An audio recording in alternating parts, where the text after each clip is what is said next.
we are recording this session, and as you may see, not too many of us are here on the call because we've other family matters to attend to. The recording will be uploaded on YouTube by next week so that people can sort of engage with it in the weeks to come. We're also trying to weed out any AI note takers. I don't see any right now. Unless you have a question or if you want to share a comment, it'll be great if you could turn off your camera and keep yourself on mute. We most of us can speak Hindi and English in the room. So in case if you have a question or a comment in Hindi, please feel free to share that and we'd be more than happy to translate it for you. There's a chat box, so please use that for your questions and comments. I'll have an eye on it, and in case if there's anything, I'll be bringing those questions back to Aarya at the end of the presentation. And finally, I just wanted to say thank you to Aarya and Amber and the Jan Sahas team for doing this with us at this point in time. Also to everyone who's joined us. In general, for anyone who's based in India, this is a very difficult time, and we appreciate you coming here. But we also hope that you use this space as a learning environment and act with patience and curiosity. So thank you. A little bit about CoreNet. It's a community of practice which started in May 2020 to foster exchange and collaboration, particularly for several research organizations who are working on the impacts of COVID-19 across India. And as you know, now that we're very well into the second wave, this work seems deeply pertinent just to understand from everything that we've learned in the past year, how can we better address everything that lies ahead, because it doesn't look like it's going to be an easy road. In the past year, we've been able to gather about 60 organizations that work across several geographies. The group also comes together on Slack, where people share messages to the entire group or individually. There's an online repository that you can have a look at, which is www.corenet.in, where several of these research studies are listed along with their research outputs and methods and so on. And along with that, we've also through the past year done several coffee hour sessions and public sort of dialogues on ethics that you can have a look at on our YouTube channel. As I said, the conference really was envisioned as a place where we come together to reflect on everything that we've learned and think about what would be best ways to move forward as the research community. We were in the introductions right now. I'm going to pass it on to Aarya and Amber, who are going to walk us through their presentation, and then we'll have some time for questions and discussion. Over to Aarya and Amber, but I'm going to quickly introduce them. Aarya is the research director at Jan Sahas. Her current focus within the organization is to create knowledge products by streamlining and leveraging administrative programmatic data that has the potential to inform larger strategies and interventions. Aarya holds a master's degree in social psychology from LSE.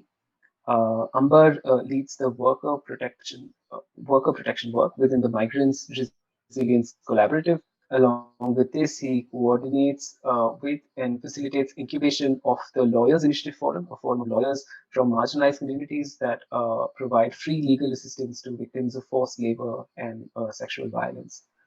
I'm going to now pass it on to Aarya and Amber. Thank you. Thank you so much, Rohan. And I'd quickly like to thank the CoreNet team also for providing such a platform, even during such a distressful time. Now slowly the issue of migrants are actually a little bit in the background. So thank you so much for this opportunity for us to present our research here. So just to take all of you through what we had done over the last 1 month, we wanted to understand specifically what are some of the shifts in internal migration. And because in past pandemics, we have seen how when there is a public health crisis of this form, there's definitely some changes in migration patterns. So that is something that we really wanted to understand. And when we started this off, only the lockdowns were much more localized, so we were able to reach a larger number than what we thought. But we also faced a lot of issues towards the end of our survey. So keeping that in mind, we were able to reach across 5 states and about 7 districts in each of these states with about 2,300 respondents. The larger, I'll just quickly tell you that we were looking at both source and destination states and districts just to be able to get a better picture of what is actually happening on ground. And our survey was not focused specifically on the current lockdown, but over the last 1 year of what the situation is. And when we further looked at as I said, what we wanted to understand was what is the pattern of migration over the last 1 year, but specifically also because this is we were seeing what we tried to do here was we did a perception based survey, which was an opinion based survey, where we thought to see migrants themselves as an expert in their own of their own communities and themselves, and hence we asked them about what they have seen over the last few years. Last 1 year. We looked at three major thematic areas, and the three major thematic areas are shifts in patterns of labor mobility, changes in the labor market, and access to social security in the past 1 year. Largely, our survey, I'll just quickly take you through the social demographics of who are migrants, who they were. About 66% of our respondents were from the source region, and the other 34% from destination. We had majority SC and ST and OBC category workers, with about 42% of SC and about 34% of OBC. We had about 36% female representation in terms of who we reached out to, and the other 64% was male.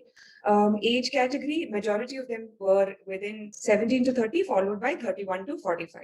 So we're looking at about 1,200 of them within the age category of 17 to 30. Annual income, again, we're looking at majority of workers, about 800 of them, so about 1/3 of the workers earning between 15 to 30,000 annual income. So just quickly to take you through what we saw in terms of when we asked them, what do you think has been the rate of migration?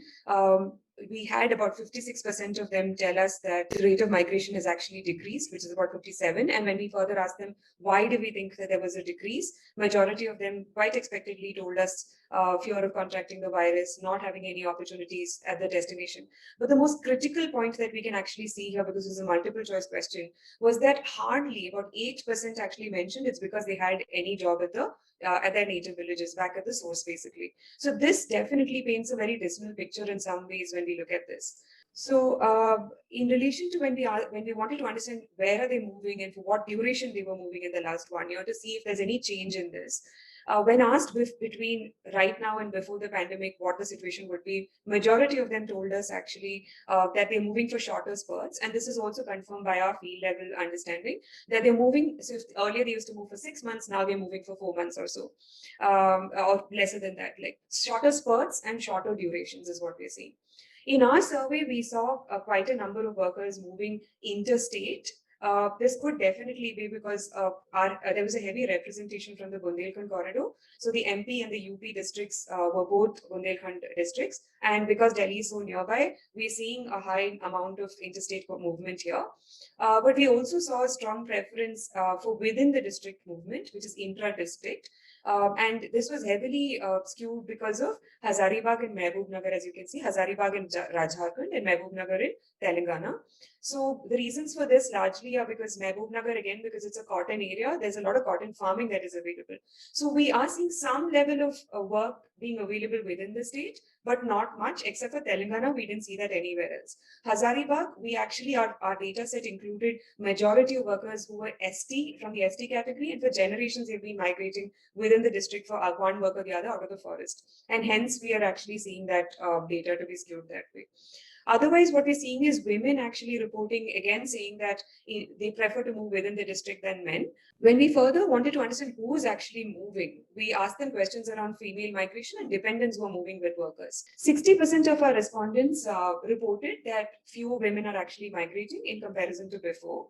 And in relation to the dependents, what we saw was about 43% mentioned that fewer dependents are moving with workers, as in dependents are not moving with workers. Now you will see a small data point there with 22%, and this is very important. This 22% is actually workers who are moving with dependents. And when I say dependents, it is clearly explained to the workers. The dependents who are moving either as helpers or probably not necessarily earning the primary breadwinner in any form or earning full time. So what we're seeing here is, if you look at the 22%, this is the most distress movement that we can see. These are workers mostly who are landless or do not have a home back at the source, and hence keeping a split household is more expensive for them. Hence they're moving with the primary worker. They also don't have ration cards that we've noticed at source, and hence again it is easier for them to move together and manage expenses. Elderly women, small children have also preferred to move again, mainly for childcare and to support their partners during such a situation. And women who are moving as helpers, of course. But we also saw sectoral difference here. For construction, for example, textiles, we might see a lot of them move if accommodation is provided, labor housing is provided. Specifically, Bricklin, we are still seeing a large number of them moving together as a family because recruitment happens through as a family unit and not individually. I'll just quickly take you through what we saw in terms of mobility. We're seeing a decrease in migration. We're seeing female migration to have reduced, and we're seeing dependents only moving in the most distressful of times. In relation to the labor market itself, when we asked them what the job search looked like and how difficult was it for them to actually find jobs, 73% of them mentioned that it was more difficult for them to find a job than before, and jobs are more in scarcity, of course. But when we further looked at workers who preferred to move intra-district or within the state, inter-district or intra-district, we saw a phenomenal rise there, with about 85 to 87% of workers who prefer to move intra-district or within the state, having mentioned that finding jobs are more difficult. So also in this particular, sorry, in the previous slide, there's one more aspect that I would like to mention. Through our tracking system for the last 3 years, what we are also seeing was that a majority of workers are actually moving independently, particularly the seasonal migrants we're talking about. 91% is what we're looking at. But what we further saw was that in the last few years, while they might be moving independently or not, there is an increase in number of people who are using contractors. They're not necessarily using their network or the labor nakas, but they're using contractors. So the last 6 months, we're seeing an increase in the number of people who are using contractors by that means. And we compared last 6 months with the 2020 data of the same time period. And we saw that there's a serious shift for people moving without contractors and with contractors. In relation to income, we had a more mixed response with our case. About 36% mentioned there was a decrease in wages, and about 40% actually mentioned the wages were similar like last year, and there was not much of a change. But we saw a peculiar aspect here with about 28% of female respondents mentioning there was an increase in wages. We further dug in here and we found out there's a regional drive here where Telangana is driving the numbers high. Both where women and men were getting higher wages in Telangana specifically. However, women, specifically 41% actually mentioned they were working, that more number of people were working overtime without benefits in the last year or so. Some field insights here that we wanted to mention. In relation to wages, it's not just about the amount that you're receiving, but the number of days of work that you have. They're working much lesser than before, hence the total income is definitely lesser. Wage fraud and cheating is, of course, something that is completely a rampant issue, particularly in construction, I would say. And most workers, they just have to let it go most of the times. They can't file a case. They're scared to file a case. As you can see, a small quote here from a worker in Faridabad who mentioned it's just not possible. They can't take on local contractors of that form. And of course, formal grievance redressal mechanisms are almost completely lacking today. And when we ask them further, how are they actually dealing? Okay, fine. If there's no formal redressal mechanisms, what are some of the ways you're coping with it? They actually mentioned a couple of strategies, which was that they take up daily jobs to actually not be cheated of lump sum. So they don't take up 1 month jobs or 7 days or 10 days of jobs just so that they don't have to lose that entire sum. They're only going to be losing their daily wage if they're losing at all. And in relation to taking, they also take advance. The day when they're moving, they might just take, let's say, if they're earning 300 rupees, they would take about 100, 150. At least they're not losing the entire amount. In the absence of institutional support, these are some of the strategies workers have been using in the past few years. So I'll just, before getting into the slide, also quickly summarize what we're seeing here. As I mentioned, workers are finding it more difficult to look for jobs. While income in terms of wages itself might not have reduced for majority of workers, there's definitely stagnancy in terms of income. And dependents are not moving, not as much as before. So even the smaller income that used to come in through, like some part-time work the dependents will take up is not happening as much as before. Lesser number of days of work, hence lesser income. Wage fraud is becoming more and more common. They're moving with contractors, so there's a real need to track contractors and do some ethical training for responsible recruitment with contractors there. In relation to the assessing the stage response, we actually wanted to understand their own individual circumstance, and it was not related to the larger community or their own, other migrant workers that they know of. What we saw is that, majority of them were able to reach or get the short-term measures like the extra ration provisions, the cash transfers. When I say majority, we're looking at about 30 to 50%. I'm not saying more than that. we were able to reach. But here again, you're also seeing the slight gender difference here, because if you look at extra ration at source, you see about only 26% women mentioned that they were able to access ration at source. And this again, when we looked further into the data, we saw that this is again being driven by UP, where majority of women were unable to actually access ration there. And in the other states, we didn't see a marked difference. And this number is being driven by UP in that respect. So what we're seeing is overall, in terms of long-term benefits that we're supposed to reach in relation to livelihood opportunities like Narega or Garib Kalyan Yojana, that's almost very, very negligible, below 15%, in some cases below 3%. And health insurance coverage, as you can see, was also very, very low. The only driving factor here was BOCW, which is really, it's picked up from last year for sure. Different states have done some good work around this for sure. And that's why we're seeing an increase in the number of people who got access to BOCW cards. I'll move to if you can just move to the next slide. We also asked them about where did they get the information? What is the source of their information? And how many of particularly around the migrant schemes, right? Schemes that are targeting migrant workers. And what we saw was that only 12% actually told us that they were not informed of any scheme. So we're looking at about 80 to 85% of workers who are actually telling us that they actually knew about all these schemes. Just a little bit of and in overall, when we look at the source of information, of course, TV, newspaper, radio is driving the numbers, and that's definitely the highest, one of the best sources of information even now for workers. And we are also seeing that this is followed by their own friends and relatives telling them, and NGOs and other organizations. Just to give you, and of course, because we are an NGO ourselves and we are doing it within the areas of where our work is happening, this could also be one of the reasons that there's better awareness around this region, because our experience on ground has been that they don't have full awareness around this. So I just wanted to also mention that at one level. So just lastly, I just wanted to take you through some of the additional field insights that we've seen, through qualitative interviews, what we saw. A lot of workers, again, this is all qualitative information, so we do need to see it as it is. Post lockdown, we saw quite a number did return, as I mentioned. Who did return had to also pay for rent for previous months in the juggi jogis that they used to live in. They had to pay rent, electricity. Of course, there's also additional labor and time that goes into water sourcing, which has always been the case, nothing different post-pandemic. There's continuing issues of constant evictions, and this is only increased because wherever they're living, specifically Noida, Faridabad, Ghaziabad, these areas, specifically Noida, I would say Noida and Faridabad, there are serious evictions going on because people surrounding areas, people are worried that they're spreading disease, and so there's displacement, higher levels of displacement at one level.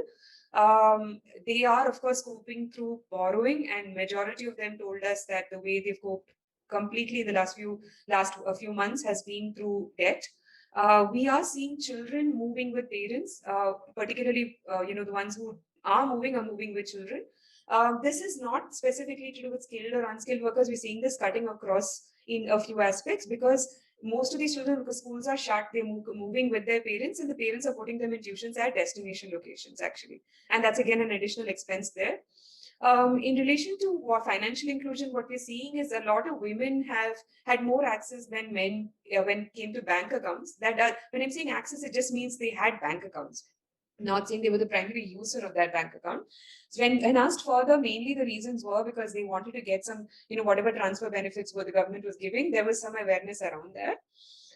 What we also saw is that banks were more inaccessible at the destination rather than at the source. This could be slightly skewed, this data, mainly because we spoke to mostly workers from the Bundelkhand region, even at the destination, actually. So what they mentioned is that accessing banks at the source is not so difficult. They just have to pay 10 rupees or so and go to the bank. And if that doesn't happen the same day, they would go the next day, as in their relatives who are staying back home. But at the destination, it's even more problematic because they would lose one day of wage, and they don't prefer to do that. So they would rather use other means to actually send money back home. Overall, while awareness of scheme is definitely increasing, we are not seeing the same thing in terms of access. There's a lot of corruption on ground. There are a lot of agents who are asking for extra cash, or not being able to deliver what they promised for. So this is overall what I would say we're seeing. This is the situation when we did the survey right before the main lockdowns happened in Maharashtra, Delhi, and other regions. I'll actually hand it over to Amber now to talk a little bit about the situation post-lockdown and also some of the relief efforts that we are currently involved in, and then maybe we can take some questions around this. Thank you, everyone. What we're seeing right now, and the focus for everyone and is on the medical crisis that we are seeing, from the courts to individual citizens, everyone is focusing on that. And there's nothing to take from that. But we are coming to a situation when where the migrant crisis will become as bigger as the last time. What's not happening like earlier is that people are not migrating on foot, but majorly because the lockdowns have been in staggered way, or it has come up gradually in most of the places, and the state governments tried their best to control migrations, reverse migration, but it has not happened. So there are a few points that I would like to share, largely from our understanding in the last few weeks. Uh, we at Jan Sahas, along with other organizations, have come up with a collaborative called Migrants Resilience Collaborative last year, post the crisis that everyone see. But we were working for the last 3 years in migrant with migrant workers, and about over 20 years within state interstate migration per se. So for the last 3 years, we have been running a helpline called Mazdoor Helpline. We run two helplines at Jansahas. One is for forced labor and other problems that the migrant workers face, and the other one is for women, in case they're going through distress, and I mean, in case of sexual violence, support. So we provide legal support through that too. Uh, so in the last in the last 5 days only, there have been around 40 to 50 cases of where migrant workers have returned back, and because they do not have any work right now, there is a Russian crisis that is happening. Then there is also, and if you all of you might have seen the SWAN analysis yesterday. Most of the calls that we are getting right now, and the calls have gradually increased in the last 4 or 5 days. There have been calls majorly about non-payment of wages, even when the migrant workers were working in destinations or within their districts or within their states. They have not been paid properly. Uh, and so there is this cases, and not much have been done on how these cases will be, how the administration will adjudicate these cases. So that is there. Uh, about our experience from last year, that and as Arya mentioned, that the labor sector, there have not been much work for migrant workers to come back and get proper employment almost daily, which kind of has made them more vulnerable at the destination and even at the source itself these days, since the last year's experience. Majorly around August, September, there have been uh, lot of people, recruiters coming in villages and taking people to different places. But these recruiters would largely, as what we say, traffickers, through the legal language, uh, do the role of trafficking, because there have been a lot of cases with us where we have found that the migrant workers were induced, and their vulnerability were abused, uh, and they were taken to work. They were told that they would be working in a cotton mill, but they were taken to a sugarcane field, and they were working in a sugarcane field with no protections, and uh, with no payment of wages too. So that has been there, and it's largely been because there is not much work, and there is desperation for work, desperation to get some sort of payment, and which is leading to more trafficking like situation, and forced labor practices are getting more and more in these areas. Uh, as I mentioned, that the withholding of wages cases have increased. Earlier, uh, the migrant workers, because of the nature of the labor sector right now, and because of the less number of work there is over dependency on contractors and recruiters. And when there is an over dependency of contractors and recruiters, sometimes when the workers are not being paid at that particular moment of time, in hope that they will be paid in future and they will only be able to get work through the contractor, they are not asking for wages at that particular moment. So a lot of, I mean, the self migration that was happening earlier, it has become very lesser. and the dependency on contractor it is there. In terms of wages, also we were doing our fieldwork in Bangalore and in other destination areas. We found that when the lockdown was lifted last year, many industrialists and many other people uh, took the migrant workers on buses and everywhere. But and in the start there was an increase in wages, and in some places something extraordinary happened that men and women were paid similar for a similar kind of work, and payment was increased everywhere. But then it was only for a month or two, and then the wages for women especially came down.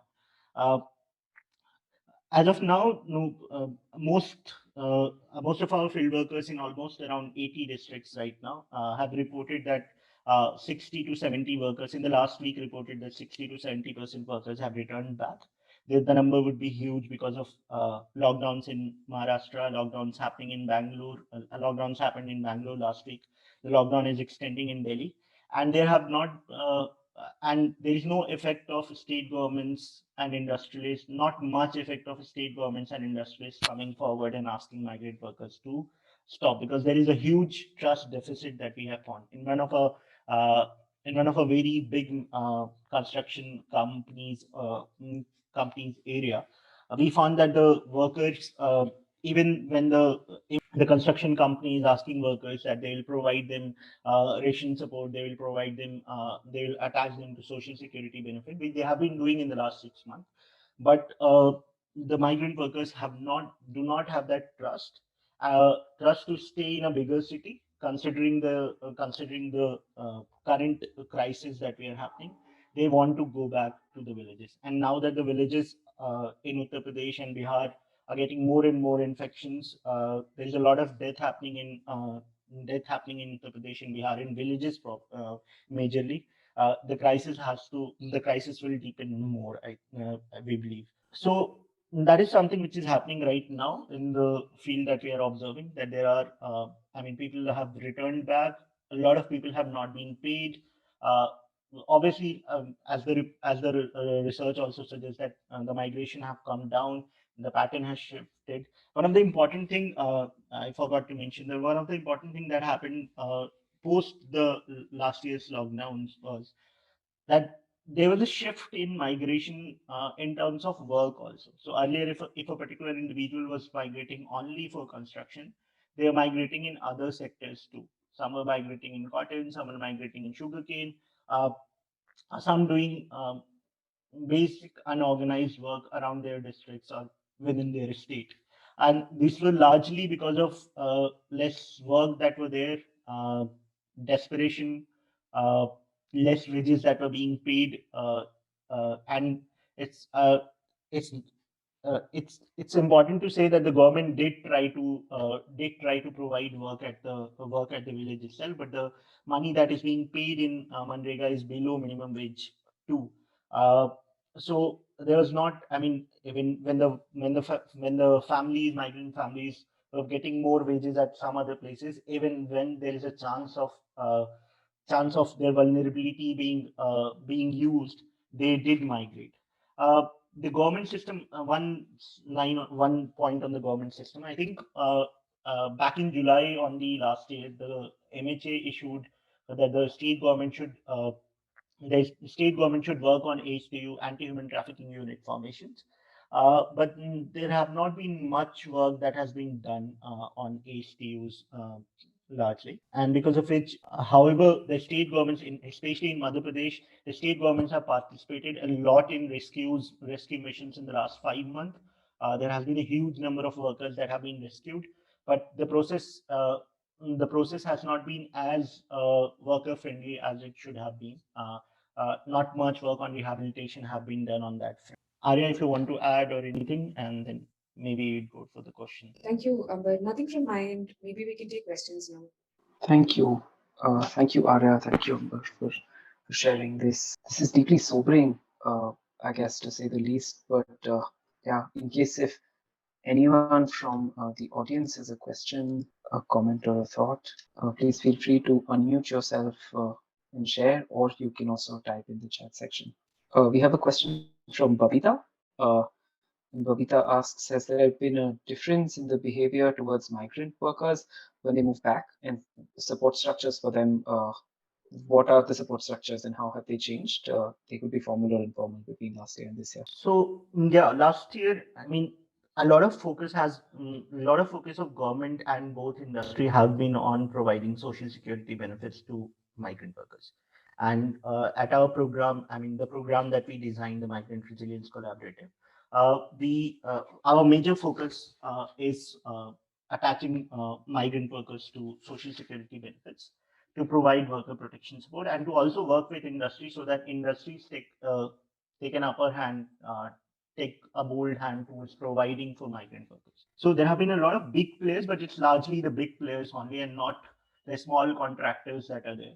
Uh, who the big players in the industry, especially in the construction sector, have been asking their contractors to register the workers with BOCW. There have been a lot of drive happening in villages for registration of workers. Some of the schemes that are there, and especially the health insurance scheme that the Prime Minister has introduced 2 years back. So there have been a lot of registration happening there. But in terms of structures, I mean, there's not much formal structures that have developed in terms of support system, but majorly as the government is pushing for registrations and different kind of registration and data keeping for the migrant workers, there is some sort of support system that have developed. Uh, and we have, I mean, one of the major learnings for us was, and major observation of us was that before March 2020, there were very less number of people that were talking about migration in India and about interstate or different sort of migrations that are happening. But now a huge focus is there. I mean, the laws were changed because of the migration, because of the crisis that happened last year, in terms of the definition of interstate migrant workers and in terms of the provisions that are there for interstate migrant workers. So yes, there are some positive changes that are happening, but there are also negative changes, negative things that we have seen as, I mean, the migrant workers returnings have not been taken with full support from the community because of threat of infecting the virus reaching to more houses and reaching to more people. Thank you, Amber. I think I'll respond to another question I think Romit has mentioned, and we have this in our detailed report as well. So I'll quickly just take you through some of our core recommendations for now. In relation to livelihood, as through the research and through what Amber is also mentioning, there's a serious lack of opportunity, obviously, at the destination because of the lockdowns and the fear of lockdowns, and at the source, it has not picked up for the last 1 year. There's a clear indication of distress there. So, ensuring Narega Garib Kalyan Yojana is actually implemented on ground should ideally be the first major recommendation we have, and mainly also have it as gender disaggregated targets, because we're seeing women who are not necessarily getting it if that gender disaggregated target is actually not mentioned as from the top, actually from the state itself.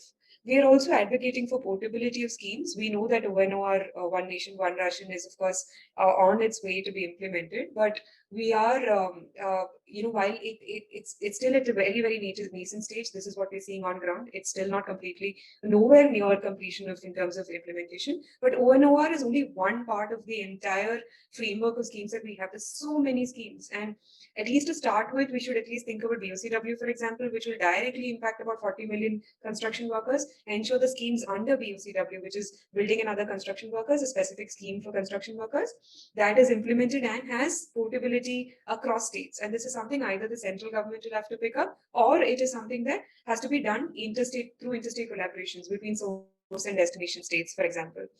The other major recommendation we have for now is, like last year, there were relief measures that were provided to migrants and other poor households. We should reactivate that. Ideally, free ration should be provided. While we're not seeing the kind of, as Amber mentioned, that they're not walking down and the miseries are not in that level, we're still seeing them slipping into extreme poverty in all probability without that extra income and support. So reactivating those schemes are important, ensuring registration drives of not just workers. So this registration drive of workers, wherever registrations are being created, use a more targeted approach, get those registries, use that registries to actually reach workers. This is actually happening in Chhattisgarh quite successfully now. So if we can, and also increase your registration drive. Our own research is saying only 15% of workers were actually registered before they left the source location. Um, in relation to safety, at least as Amber already mentioned, when they go back to the source location, sometimes quarantine facilities are not available, villages are not. Even last year we saw a similar crisis, at least to ensure their safety. Largely, otherwise you're going to see it in the report, but we are definitely saying that there is a real chance of incidents of bonded labor increasing over the next few years with what's happening now. But even if we don't have hard indicators to see that now, we should all be very, very agile and focused and see what's actually happening and read these distress signs that could lead potentially to bonded labor, and government stakeholders should be extremely mindful of what could be coming. In relation to wages, Amber has already mentioned we need to be able to institute a grievance redressal mechanism to deal with non-payment of wages and not just do away with a larger just saying that the industry is suffering and so workers are not going to get it, and it's understandable, or not even paying attention to what's actually happening. So ensuring minimum wages is actually increased at least for the next few years. We have even if our labor productivity, this is an ILO finding, that our labor productivity is actually increased by about 7%, 5 or 7%, and our minimum wages is actually still far behind our labor productivity. So that means that there is a high requirement for increasing minimum wages, ensuring that non-payment of wages does not happen going forward. Yeah, and of course, increasing access to schemes is something that we should be mindful of. Otherwise, more detailed recommendations will be in our report, but this is our larger this thing. Amber, if you'd like to add something. Not much to that, Arya, but to the question that Babita is posting over here. I think, yes, we did observe this in our field. Arya would talk largely if it was a part of our research or not, but we did observe this on the field that proper PDS system did help the migrant families when they came back. And right now, I mean, I know of Madhya Pradesh that the Madhya Pradesh government has announced that they will be giving free ration for the next 3 months, but there is no central provisions have not come as of now. Central provisions have not come, so it will obviously help. I mean, the kind of provisions that came last year in terms of direct support that has to be provided, that is necessary. I think again that will be necessary. I would say I forgot to mention this, that we are currently doing ration support in all the 11 states that we are working in, and we are planning to reach to around 25,000 migrant families as of now, which obviously we would need to reach out to more people, but right now we are trying to reach to 25,000 migrant families, and this will and with our major focus on sexual violence survivors, forced labor survivors, uh, and all sort of vulnerability people of large vulnerability. I just like to add one point to what Amber mentioned and to Babita's question. Yes, it's true. Last year there was definitely, and I mentioned it in the slide too, a short-term measures seem to have been successful, largely speaking, where particularly ration, that emergency cash transfers, and all of them. But what we're seeing this year is that. These measures have not even been announced by most states. So that's not going to happen unless they announce it. The second thing is also that the ration re-registrations that are required now for each family member, that at least qualitatively what we're seeing information on ground is that when brothers and sisters, or everyone, each and every family member needs to be registered, that's actually not, that's taking more time, and until that happens, those family members actually cannot get that ration. So that is definitely causing some distress in on ground.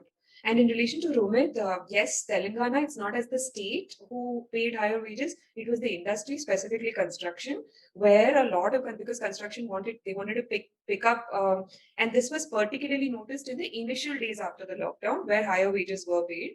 But that again is a small number that we're looking at, and that's not a state measure that happened. Just to be clear. Just adding to that, and that was not a continued practice also, Rohit. So I mean, in some other state also we saw it. In Bangalore, we saw that just after the lockdown, people were paid more, higher wages. But then after just 1 or 2 months, it became the normal wages that they were paid. Thank you. I had a question, particularly in terms of your research uh, outreach, actually. Particularly the case of the migrants, it seems like this is deeply pertinent research for anyone who's even looking at social protection, at incomes, at economic impacts, at food security, etc. Like, how is it that you so far, share this work with other researchers in general, and like how are the pipelines that you connect to seeing this as work on vulnerability in India. So maybe a more meta question right now. And also, particularly with this report, like what is the outreach strategy for you? What will be the most valuable outcome? Thank you, Ruben. That's a very big question in itself. Overall, as I said, the report is not released yet, so our outreach has largely been through presentations such as these with different stakeholders. We are definitely reaching. We have a wide network of funders at this point who have their own network of NGOs. So that's definitely one way for us to reach out to a wider network of NGOs. We have our own network of NGOs where we're doing different workshops with them in different aspects around what the research is showing and what are some of the things that we need to actually be looking at.